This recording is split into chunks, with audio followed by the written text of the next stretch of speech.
সবার আগে আমি ইন্ডিভিজুয়ালের থেকে রাজশাহী টিমটা ইম্পর্টেন্ট। গত বছর তো কিপিং করছিলাম, এবার দেখি বোলিংটাও করব।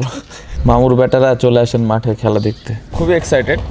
উৎসব আছে নাই, আসলে প্লেয়ার হিসেবে তো এদিকে ফোকাস থাকে না আমাদের।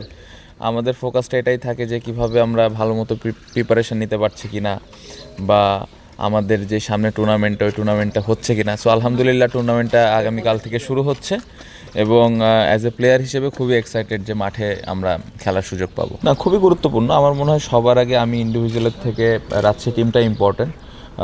লক্ষ্য তো এটাই থাকবে যে কীভাবে আমি রেগুলার দলের ওপরে ওই ইম্প্যাক্টটা রাখতে পারতেছি, এবং আমি কন্ট্রিবিউশনটা খুব ইম্পর্টেন্ট, যে শুধুমাত্র ব্যাটিংয়ে না, ওভারঅল সব দিক দিয়ে যেন আমি রাজশাহী টিমের হয়ে কন্ট্রিবিউট করতে পারি। পাশাপাশি খুবই ইম্পর্টেন্ট, সামনে ওয়ার্ল্ড কাপের কথা আপনি বললেন, অনেক বড় একটা অপরচুনিটি। যদি এখানে ভালো করতে পারি অবশ্যই এখানে একটা ভালো সুযোগ থাকবে, বাট এটা সিলেক্টররা বুঝবেন, ম্যানেজমেন্ট আছেন।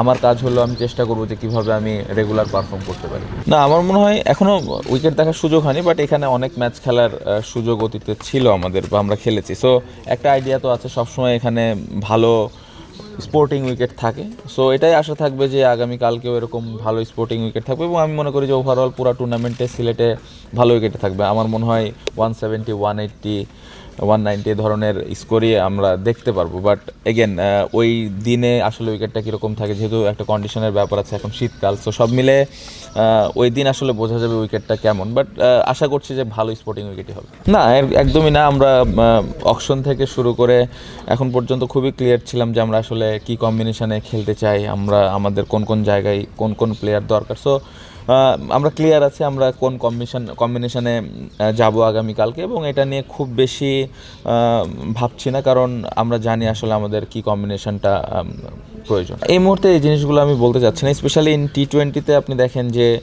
মিডল অর্ডারে যারা ব্যাটিং করে তারা আসলে একটু ফ্লেক্সিবল থাকাটা খুব ইম্পর্টেন্ট, স্পেশালি এই ফরম্যাটে। সো ওই জায়গাটাতে আমার মনে হয় যে যেই ক্রিকেটারগুলো আছে আমাদের টিমে সবাই ফ্লেক্সিবল, যে কোনো দিন যে কেউ ব্যাটিংয়ে নামবে, এবং ওই জায়গাটাতে প্লেয়াররাও জানে যে আসলে কার কী রোল। আমার মনে হয় অ্যাজ এ প্লেয়ার হিসেবে এটা খুবই এক্সাইটিং যে হোম ক্রাউডের এগেনস্টে আমরা খেলবো। এটা আসলে আনন্দের আমার কাছে মনে হয়। সো এই চ্যালেঞ্জটা নেওয়াটা খুব ইম্পর্টেন্ট, এবং আমার টিমে যতগুলো প্লেয়ার আছে সবাই চ্যালেঞ্জটা নেওয়ার জন্যে প্রস্তুত। দুই টিমই খুবই ভালো দল, আমি এখানে আলাদাভাবে কোনো দলকে দেখতে যাচ্ছি না। আগামীকালকে যে দলটা ভালো খেলবে সেই জিতবে, বাট এখানে খুবই দুইটা দলই খুবই ব্যালেন্স একটা সাইড। অবশ্যই আমার মনে হয় খুবই ভালো উদ্যোগ, এবং এটা আমি পার্সোনালি মনে করি ভালো হবে আমাদের স্পেশালি প্লেয়ারদের জন্য, কারণ এখানে আমরা সবাই জানি স্পোর্টিং উইকেট চিটাগংয়ে ভালো উইকেট থাকে। সো এইখান থেকে যদি একটা ভালো মোমেন্টাম নিয়ে আমরা ঢাকায় ফেরত যাই, এই মোমেন্টামটা কাজে লাগবে। বাট আমি মনে করি যে এটা একটা ভালো উদ্যোগ যদি আমরা এখানে প্লেয়াররা পারফর্ম করতে পারি। সো এখানে সুযোগ থাকবে ব্যাটসম্যান এবং বোলারদের তাদের স্কিলটা শো করার। গত বছর তো কিপিং করছিলাম, এবার দেখি বোলিংটাও করব। প্ল্যানটা তো বলতে চাচ্ছি না, বাট আমার মনে হয় যে আমি যেটা বললাম যে ওরাও ভালো দল, বাট আপনি যদি আমাদের টিমটা দেখেন খুবই ব্যালেন্স একটা সাইড, ব্যাটিংয়ের ডেপথ অনেক বড়। সো এটা একটা পজিটিভ দিক। বাট এগেন আসলে আমরা ওই টিমে কোনো নামের সাথে যেতে চাই না। কে আছেন ওই দিন যে ভালো বল করবেন সে ভালো করবেন, যদি সুযোগ থাকে কোনো ভালো বলার এগেনস্টে রান করা সেটা আমরা করার চেষ্টা করব। সো কোনো নামে আমরা যেতে চাচ্ছি না, আমাদের নিজেদের যেই প্ল্যান আছে ওটা এক্সিকিউট করার চেষ্টা করবো, এবং নিজেদের যেই স্ট্রেংথ আছে ওই অনুযায়ী খেলা। না, ফিনান্সিয়ালি তো অবশ্যই খুবই ইম্পর্টেন্ট। আপনি দেখেন আমরা যারা ক্রিকেটার সবাই কিন্তু এটাই আমাদের প্রফেশন, এটা আমাদের রুজি আমরা সবসময় বলি। সো এখান থেকে আমাদের ফ্যামিলি চলে। সো এটা খুবই ইম্পর্টেন্ট ফিনান্সিয়ালের দিক থেকে যদি আপনি বলেন। বাট পাশাপাশি ক্রিকেটটা খেলে আমরা এই খেলাটা আমরা ভালোবাসি, আনন্দ পাই, এই জায়গা থেকে খেলি। সো খেলাটা শুরু হচ্ছে, এবং লোকাল প্লেয়ার যারা আমরা এখানে আছি এটা আমাদের জন্য অপরচুনিটি। আমি মনে করি এটা এভাবে দেখা উচিত যেটা একটা অপরচুনিটি। সো এই অপরচুনিটিগুলো কাজে লাগাতে পারলে আমাদের ভবিষ্যতের জন্যই ভালো হবে। খুবই পজিটিভ, এরকমই হওয়া উচিত। আমার মনে হয় যে এই জিনিসগুলো যদি প্রতি বছর একই রকম থাকে খুবই ভালো, এবং দেখে খুবই ভালো লাগছে যে প্লেয়াররা পেমেন্টগুলো ঠিকমতো পেয়েছে সোফার।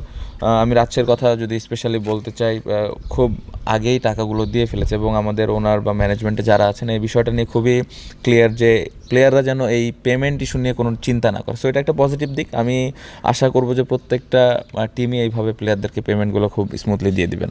অবশ্যই আমার মনে হয় প্রথমত কনসিস্টেন্টলি রান করাটা ইম্পর্টেন্ট। অ্যাপ্রোচের কথা বললেন, হ্যাঁ এটা নিয়ে অবশ্যই কাজ করা হচ্ছে। বাট আমি অ্যাজ এ ব্যাটসম্যান হিসেবে মনে করি যে যেই দিন যেভাবে ব্যাটিং করা দরকার ওই অনুযায়ী আমি ব্যাটিং করতে পারছি কিনা। যদি আমার মনে হয় যে না আমার রানে বল খেলতে হবে, তাহলে সেভাবে যেন আমি খেলাটা শেষ করতে পারি।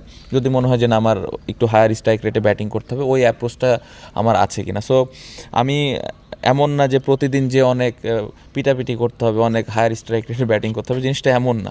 জিনিসটা কন্ডিশন সিচুয়েশান বুঝে যেভাবে ব্যাটিং করা দরকার ওই অনুযায়ী যেন ব্যাটিং করতে পারি, এটা ইম্পর্টেন্ট। সো প্রিপারেশান প্র্যাকটিস ওইভাবেই আমি নিয়েছি এবং করেছি যে না আসলে যেদিন যেভাবে ব্যাটিং করা দরকার ওই অনুযায়ী আমি করতে পারছি কিনা। সো খুব ইম্পর্টেন্ট আমার জন্য, যেদিন হায়ার স্ট্রাইক রেটে ব্যাটিং করা দরকার ওই দিন আমি ওটা শো করতে পারি। মামুর ব্যাটাররা চলে আসেন মাঠে খেলা দেখতে, খুবই ভালো হয়। এটা যদি এভাবে আমরা করতে পারি খুবই ভালো। আমার মনে হয় ফ্র্যাঞ্চাইজি ওনার যারা আছেন তাদের জন্যও ভালো, এবং আমি মনে করি বিপিএলের ওই ব্র্যান্ডের জন্যও খুবই ভালো হবে। বাট এগেন প্লেয়াররা যেখানে বেশি টাকা পাবে, যেখানে ভালো অপরচুনিটি পাবে সেখানে খেলবে। এটা রেসপন্সিবিলিটি আমার মনে হয় যারা বিপিএল দায়িত্বে আছেন এবং যারা ওনাররা আছেন তারা আসলে কোন প্লেয়ারকে পিক করবেন, কাকে ওইভাবে ব্র্যান্ড হিসেবে তৈরি করবেন, এটা তাদের দায়িত্ব। বাট প্লেয়াররা যেখানে ভালো অপরচুনিটি পাবেন সেখানেই খেলবেন।